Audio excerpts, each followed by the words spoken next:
Bulletin में अब जिक्र करते हैं जर्मनी में पार्लिमानी इंतखाबात का। जर्मनी में पार्लिमानी इंतखाबात के लिए वोटिंग जारी है। 299 अजला में 88,000 पोलिंग स्टेशन कायम किए गए हैं। हुक्मरान जमात Christian Democratic Party, social democratic party और ग्रीन पार्टी मैदान में है और ऐवान बंडस्टाग में दस्तों की तादाद तकरीबन 598 है। इन इंतखाबात की अहम बात यह भी है कि 2 पाकिस्तानी हिस्सा ले रहे हैं और वोटिंग रात 9 बजे तक जारी रहेगी। तो जर्मनी में आज पार्लिमानी इंतखाबात हो रहे हैं। जर्मनी में पार्लिमानी इंतखाबात के लिए वोटिंग इस वक्त जारी है।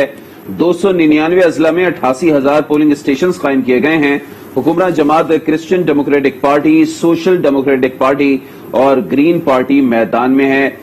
ऐवान बंडस्टाग में नशिस्तों की तादाद तकरीबन 598 है और जैसे कि हम आपको बता रहे हैं कि इस इंतखाबात में 2 पाकिस्तानी भी हिस्सा ले रहे हैं। जर्मन चांसलर एंगेला मर्केल का 16 साल तवील इख्तिदार खत्म हो गया है। नए चांसलर और एंगेला की जानिशीनों को किन चैलेंजेस का सामना होगा, ये रिपोर्ट देखिए।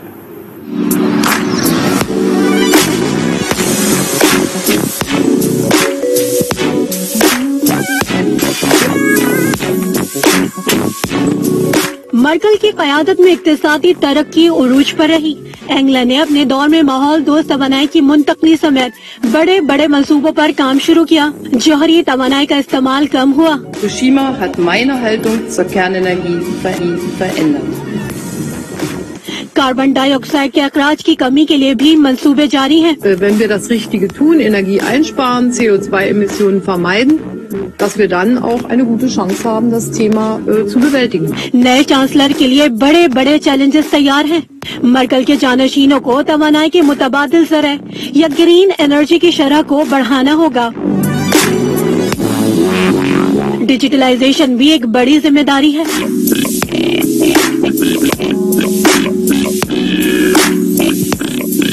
कोरोना ने जर्मनी के सुस्त हुकूमती सिस्टम, स्कूल्स में डिजिटल प्लेटफॉर्म और टिप के शोबे में टेक्नोलॉजी की कमी को भी बेनकाब किया। मुल्की बुनियादी ढांचे की बेहतरी भी एक बड़ा नई हुकूमत को इंफ्रास्ट्रक्चर के लिए ज्यादा सरमायाकारी भी दरकार है। पार्लिमानी इंतखाबात के हवाले से पाकिस्तानी निजात जर्मन शहरियों का क्या कहना है, ये आपको दिखाते हैं। जर्मनी में पार्लिमानी इंतखाबात की गहमा गहमी पाकिस्तानी निजात जर्मन शहरी तालीम, मुलाजमत और बेहतर मुस्तकबिल के लिए पुरुम्मीद हैं। मेरे लिए तो इस वक्त टॉप 3 होंगे रेफ्यूजीज के बारे में, फिर एजुकेशन और फैमिली के बारे में, क्योंकि ये मेरी उम्र के लोगों को सबसे ज़्यादा अफेक्ट करता है, और शायद इनकम और जॉब्स के बारे में, क्योंकि अभी फ़िलहाल हम पढ़ रहे हैं तो बाद में जॉब्स भी करनी पड़ेंगी, तो अभी से ही सारा वो सोचना पड़ता है इसके बारे में। मेरे लिए तो इम्पोर्टेंट एजुकेशन ही, अभी तो मैं काम पे नहीं हूँ, तो उसके बारे में कोई आसानी की जाए जो मास्टर बैचलर करते हैं लोग उनके लिए, और यहाँ पे हम रहते हैं तो यहाँ की सहूलतों के लिए जैसे इनकम वगैरह, जब हम जॉब्स पे जाएंगे तो उसके लिए टैक्सेस वगैरह के लिए, यानी जब हम काम पे जाएंगे तो उस हिसाब से कि हमारे लिए अच्छा हो। जर्मनी में मुकीम पाकिस्तानी इमिग्रेशन पॉलिसी के हवाले से भी फिक्रमंद हैं। मेरे लिए ज़ाती तौर पर मेरे लिए तो फैमिली फ्रेंडली पॉलिसीज होनी चाहिए।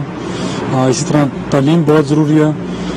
जॉब सिक्योरिटी का जो है मसला वो भी आजकल बड़ी अहमियत का मामला है, और इसी तरह इमिग्रेशन पॉलिसी जो है कि उसमें भी जरा मैं आइंदा एक किस्म की लचक देखना चाहता हूँ। पाकिस्तानी शहरियों का कहना है कि इलेक्शन कोई भी जीते, लेकिन वोट का इस्तेमाल सोच समझ कर ही करना चाहिए। जर्मन इलेक्शन में पाकिस्तानी निशाद मिसबा खान भी दी ग्रीन्स की उम्मीदवार हैं। मिसबा खान जर्मन सूबे रायलैंड में ग्रीन पार्टी की चेयरपर्सन के ओहदे पर फाइज हैं। ग्रीन पार्टी की रुकन पाकिस्तानी निजात उम्मीदवार मिसबा खान भी जर्मन इलेक्शन का हिस्सा बन गयीं। मिसबा का ताल्लुक कराची से है। जब वो 4 साल की थीं तो उनके वालिदैन जर्मनी मुंतकिल हो गए थे। मेरे नाना सन 1950 की दहाई में जर्मनी आए थे। उन्होंने यहाँ मेडिकल की तालीम हासिल की और वो एक डॉक्टर थे। मेरी वालिदा का जन्म जर्मनी में हुआ था। वो यहाँ तालीम हासिल करने के बाद पाकिस्तान मुंतकिल हो गई थी। वहाँ उनकी शादी हो गई। मैं कराची में पैदा हुई थी और जब मैं 4 साल की थी तो हम जर्मनी आ गए। यानी जर्मनी और पाकिस्तान हम आते जाते रहे। मिसबा ने 18 साल की उम्र में सियासत में एंट्री दी। ग्रीन पार्टी की यूथ विंग का हिस्सा बनी। 2019 में सूबाई चेयरपर्सन के लिए मुंतखब हुई। इंतखाबी प्रोग्राम के हवाले से उन्होंने कहा कि ग्रीन पार्टी का फोकस तारकीन वतन समेत दीगर अक़लियतों के हुकूक की फरहमी पर है। हम ग्रीन्स के लिए माशरे में तनव्वुर बहुत अहम है, इसलिए मेरे लिए भी तर्के वतन का पस मंजर कोई रुकावट नहीं थी। मैं उम्मीद करती हूँ दीगर जमातों में भी ऐसा ही होता है, लेकिन हम एक ऐसी जमात है जो खवातीन के हुकूक, अक़लियतों के हुकूक को बहुत अहमियत देते हैं। अगर इंतखाबात में जर्मन पार्लियामेंट के लिए मुंतखब होती हैं, तो वो पहली पाकिस्तान निजात जर्मन शहरी होंगी जो जर्मन पार्लियामेंट का हिस्सा बनेंगी। जर्मनी में भी इलेक्शन दुनिया के दीगर मुल्कों की तरह होते हैं, तहम पार्लियामेंट की तश्कील के लिए कई पेचीदा मराहिल से गुजरना पड़ता है। जर्मनी में कोई भी इलेक्शन कागज के बगैर मुमकिन नहीं, और इसकी बड़ी वजह शफाफियत और सिक्योरिटी को यकीनी बनाना है।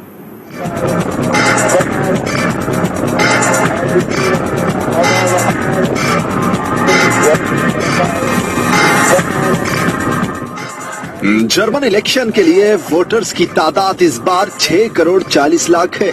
18 साल के हर शख्स का नाम खुदकार निजाम के तहत वोटर लिस्ट में शामिल हो जाता है। जर्मनी में कोई भी इलेक्शन कागज के बगैर मुमकिन नहीं, और इसकी बड़ी वजह शफाफियत और सिक्योरिटी को यकीनी बनाना है। Wir sind sehr zuständigkeitsorientiert und ich glaube, wir sind bei Wahlen extrem penibel. Also es wird im Wahlverzeichnis genau nachgehakt, ob sie auch die Person sind, die da wählen kann. German अवाम को बंदिस्ताग कहा जाता है। नशिस्तों की तादाद तकरीबन 598 है। एक ballot paper पर 2 वोट होते हैं। पहला वोट हल्के के लिए रुकने पार्लियामेंट को दिया जाता है, दूसरा वोट अपनी पसंदीदा सियासी जमात को दिया जाता है। Wir haben eine, ja, ich habe es zuletzt mal genannt, eine Oldschool Verfahren. Wir zählen noch mit Stimmzettel aus, nicht digital. Das ist sehr transparent für die Bürger. Und insofern haben wir in 70 Jahren, glaube ich, sehr gute 299 अराकीन का बराह रास्त इंतखाब होता है। बाकी सीटें party को मिलने वाले popular vote की बुनियाद पर तकसीम होती हैं।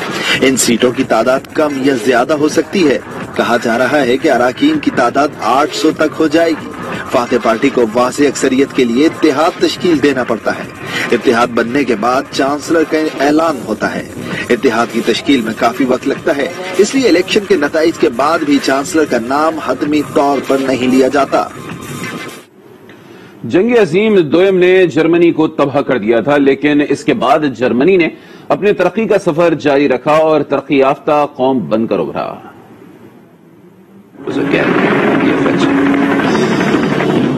जंग अजीम दोम तारीख की सबसे ज्यादा तबाहकुन लड़ाई थी।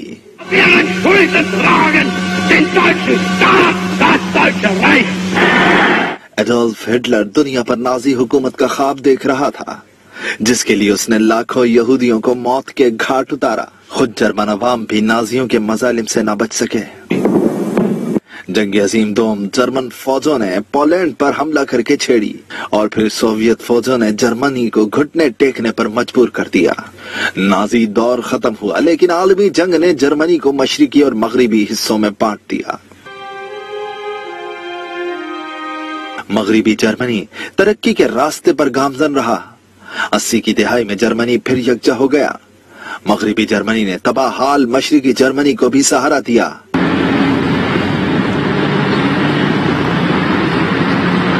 और आज जर्मनी का शुमार दुनिया की बड़ी मईशतों में होता है, जहां तालीम के साथ साथ अवाम को सेहत समेत दीगर बुनियादी सहूलियात हासिल हैं।